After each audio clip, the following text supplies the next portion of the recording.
Well, I warned you guys, we are going to turn this boat over. We have the bottom painted with TotalBoat Spartan red, so we don't have to go under there again. And I'm going to put that little cap on forward, but the next thing for us to do is roll it over. Now, I got one of the wheels right here already put on it. And, you know, I put the pieces up there and joined them together. And then the center was above this, right up near the sole. So I had to put a piece of ply to find the center. I took it off and I put it on the floor and drew the circle.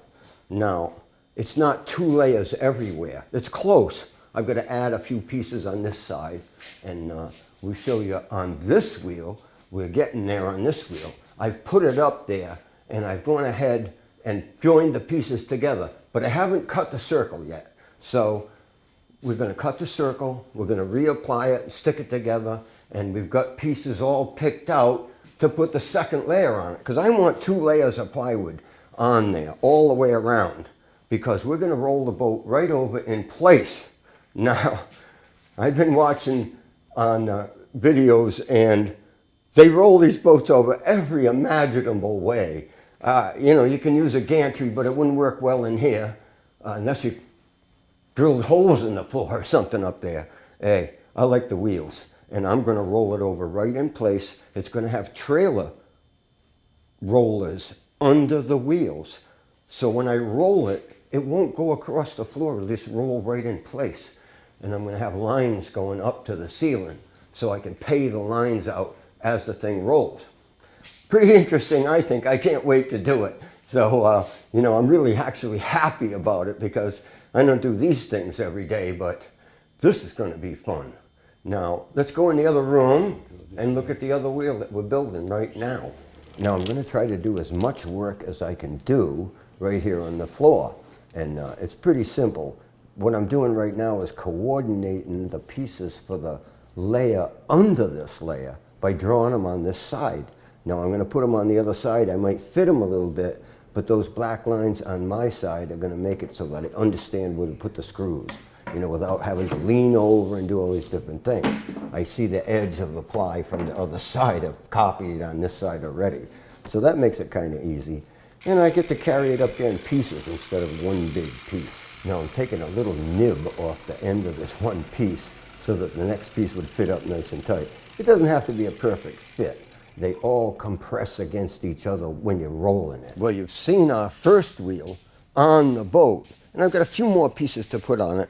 This is the second wheel. Now, this one's quite a bit up forward more. It's got a bit more dead rise in the boat right in here. And although it all went together exactly the same, first thing I did was put this piece from frame to frame, port to starboard. And then I added this piece because I could fasten it to that one. Now, this piece is already fastened in, and this one, and a couple on the other side. And these fit the dead rise. So I've got enough plywood here. Basically, it's made out of all scraps is what it is. So they're nice size scraps, but when I take them off, I can still use them. So, except for some of the very small pieces, but, you know, it's pretty simple now. The center of this circle is just about 1.25 inches below the sole inside the boat. This would match right up to the sole right here. And I had to do that because I wanted to figure out where the center is that I'm trying to go from. I can't just decide I'll put this thing on there anywhere, you know. So the other one, the wheel I put up, the center is probably up here somewhere because the sole in the boat is a little slanted up forward. So, you know, this spacing's a tiny bit different, but they'll go on the boat exactly the same. The space between the wheel and the floor will be exactly the same or very close. I can adjust the boat a little tiny bit if it's 1/2 inch off or something like that, but I don't think it will be. It doesn't really matter anyhow. So I push this up against the sole so I know exactly where the sole is. And then I use this stick as a radius to make like a compass, you see, and draw a line around it that I can cut. Now, the second layer is kind of laid out over there, just the pieces. And I'm going to apply those on the top when this is put on the boat because I don't want it to be real heavy. And once I get the first layer up on the boat, I'll just bind them together with a little piece or something just so they stay there. And then I'll get the second layer on there and fasten the two together. But I can copy or trace the second layer from the first layer while it's on the boat. Makes it a little bit easy, and you know, I don't anticipate any problems with this. It'll be 2 layers of 3/4 ply all the way around. Now that's pretty strong, and this was made all out of scraps basically, but I still have the pieces afterwards. I'll use them for something else after this. So we're going to have a lot of fun rolling this boat over on 2 wheels. What I'm doing right now is fastening down some scraps on the first layer, just to bind them together so they don't slide around.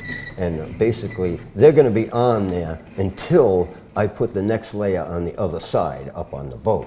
And then I can just take them right off. So this is my radius that I'm cutting into it right here. It's actually 52 inches radius.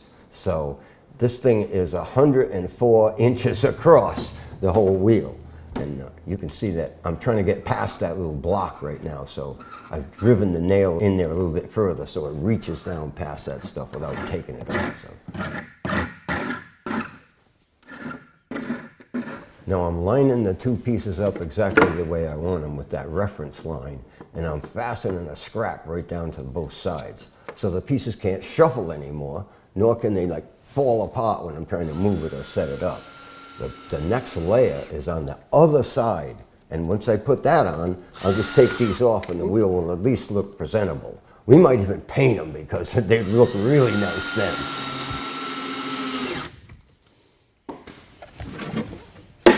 All right, I'm going to scratch this one. Now I'm scribing, and this thing is nothing special either. It's just a piece of 2x4 that's ripped off the edge, and it's got a nail down through it. I kind of banged the nail on the anvil a little bit so it's a little flatter instead of round at the end, or pointed at the end. So it scribes pretty nicely, it really does. It's similar to a scribe that you would buy to do things along the edge of planks and stuff like that. So, you know, it works pretty good. The idea here is to get it cut right in there pretty nice, because if I used a pencil for something like this, it would just wear the pencil out in 2 seconds. The reason why I'm doing it this way is because it really simulates what you would do on a drawing board, actually. It's a very, very simple way to make a radius on something, and as long as you make it come out nice and neat, you can follow it nice and neatly. We're going to saw it out now. We're just cutting a little corner out of it right here to fit the next piece in, because the next piece is like a rectangle, so it goes over that piece. Now I'm just cutting that piece out with a saber saw, and I'm not going real fast, because if you do, it just chips the plywood up all over the place, or have it on that walking setting that the Bosch saws have. So basically I'm just being very patient and going real slow. You just don't have to have it on high speed at all. It works so much better like this. The other thing is as you're going along, sometimes it wants to just stop, and you wonder, why won't it push along? It's because the aperture of the saw is loaded up with too many pieces of wood, actually, rather than just sawdust, so it blocks the path, and it jams up in there. So you have to back up a little tiny bit, or basically what you need to do is keep blowing it off as you're sawing. Now the last piece I'm putting in right now is just a piece to get me out to where the radius has to be. You see, that just fills in the corner right there. It's not going to be very big when I'm done. The next thing I'm doing is just using the saber saw to cut between the 2 pieces. It makes what I call a saw fit, so it'll just fit in a little bit tighter.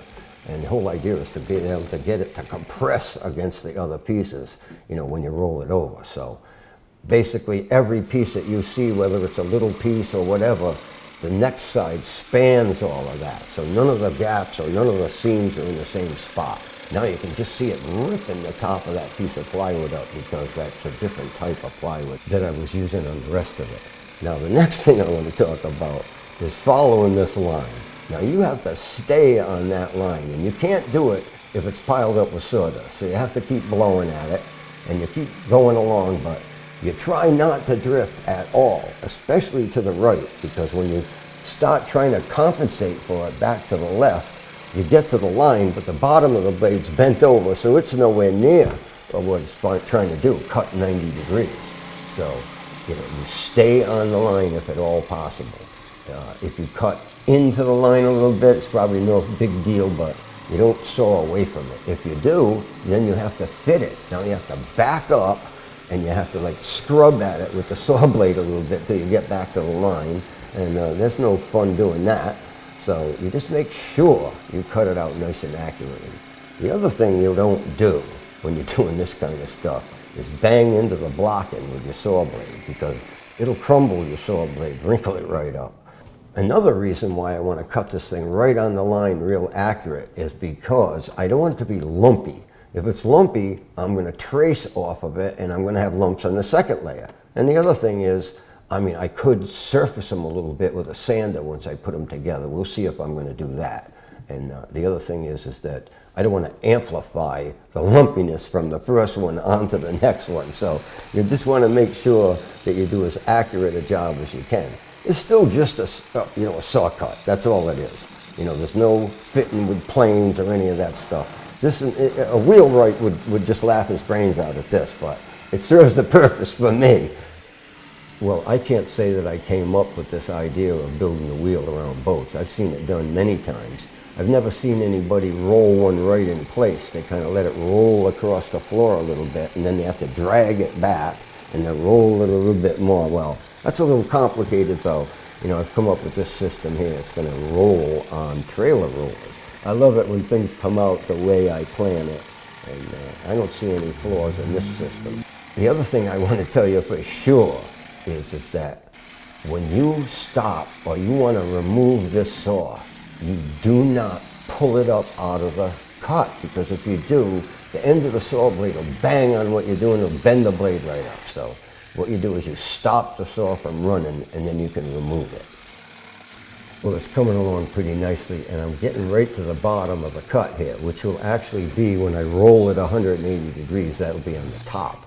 But I'm going to reassemble this underneath the boat, which is really no problem either, because there's a bunch of space under there. So it's pretty easy stuff to do, and you can bring it in there piece by piece. I'm finishing up the last piece here, and it's coming up to a little void, which I'm probably never going to fix, because it's never going to come in contact with the rollers. It's only going to be rolled 180 degrees. So that is on right now. It's on the port side. It's just going to be on the starboard side afterwards. Well, look at this. Here's our second wheel right here, or at least half of it, one layer. We're going to have two layers, and it's bound together with a couple pieces of the second layer. And it's all made of scraps, like I said. It doesn't matter if it's got holes in it or what. It just has to have a perimeter. Now, it's not even filled in over here, because that's on the side of the boat that's not going to touch the rollers at all. So, it's pretty nice. I really like it. I can't wait to put it back on the boat, this layer, and then I'm going to put some pieces alongside of it and trace them and cut the second layer out and put it on the other side of this. So, this is very different than a lot of people, the way they would do it, but I think it suits me. Now I'm disassembling the whole thing, and I'm going to carry it under the boat in pieces. But it's all coordinated. It's all been cut to a radius. It's going to be very easy to do. So I've got little scraps on one side which will come off finally, like I said, and it'll look nice and neat on this side. As I take the pieces off, I'm just sliding them out a little bit. I'm keeping them kind of coordinated the way they go on the boat, because I don't want to get all mixed up and have the pieces in the wrong spot or not be able to figure out which way they go together. So you just pull it apart, you carry one piece in, you put it on, you come back and get the next piece, put it on, and it goes right back together the way you planned it.